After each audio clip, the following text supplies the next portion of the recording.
अस्सलामुअलैकुम। आज हम अपनी पसंदीदा करी पकौड़ा बनाने जा रहे हैं। मैंने प्याज पहले से ही कट कर लिए हैं।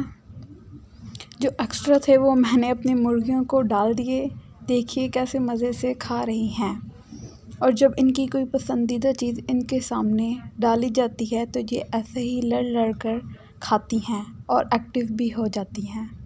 माशाल्लाह।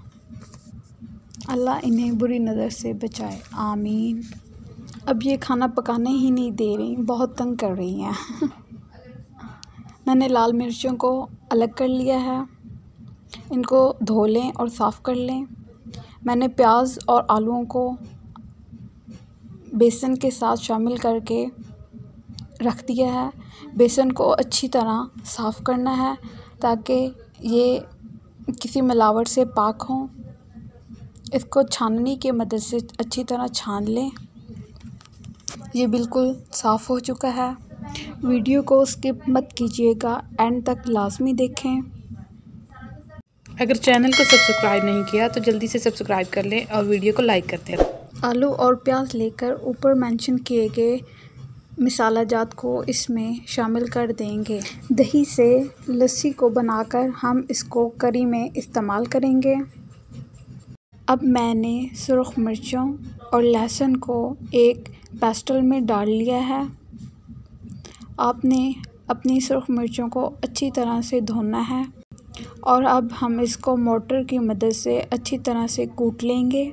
आपने एहतियात से कूटना है क्योंकि मेरे साथ ऐसा हुआ था कि मेरी आँखों में मिर्च का कुछ हिस्सा चला गया, जिसकी वजह से मुझे बहुत तकलीफ़ का सामना करना पड़ा। मगर शुक्र है कि मैंने पानी की मदद से जल्दी से उसे धो लिया। ये हमने कूट ली हैं। अब हम इसको अलग से एक बर्तन में डाल लेंगे। हमने हांडी में प्याज ले लिए हैं और इनको ब्राउन करने के लिए रख दिया है। आपने चमचा मुसलसल हिलाते रहना है। इसमें टमाटर शामिल कर दें। मैंने इसको लकड़ियों के चूल्हे पे बनाया है। अगर आप गैस का चूल्हा इस्तेमाल कर रहे हैं तो आप अपने इज्ज़ा की मुनासबत से उसको कम, तेज़ और आहिस्ता कर लें। टमाटर को अच्छी तरह भूनने के बाद ऊपर मेंशन किए गए मसाला जात को इसमें शामिल कर दें। अब हम इसमें अपनी लस्सी को शामिल करेंगे।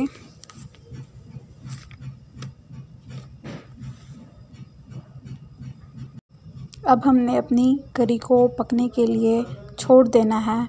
आइए हम पकौड़ों की तरफ चलते हैं। हमारी करी अब उबल रही है और इसको हम पहले आहिस्ता आंच पे उबालेंगे ताकि लस्सी की फटकरी ना बने। फिर इसके बाद हम इसको 15 मिनट दरमियानी से तेज़ आंच पर अच्छी तरह पकाएंगे। फ़बिअय्यि आलाइ रब्बिकुमा तुकज़्ज़िबान।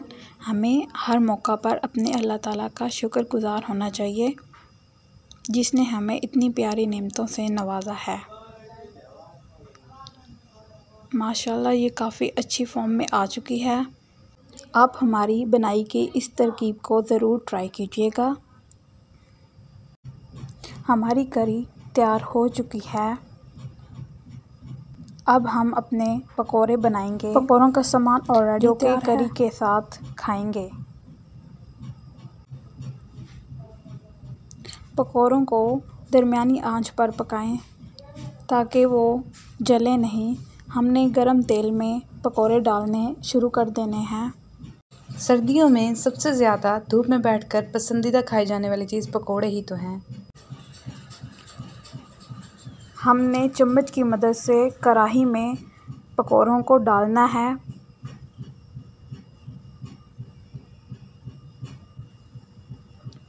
हमने एक साथ ही सब पकोड़े डाल दिए हैं।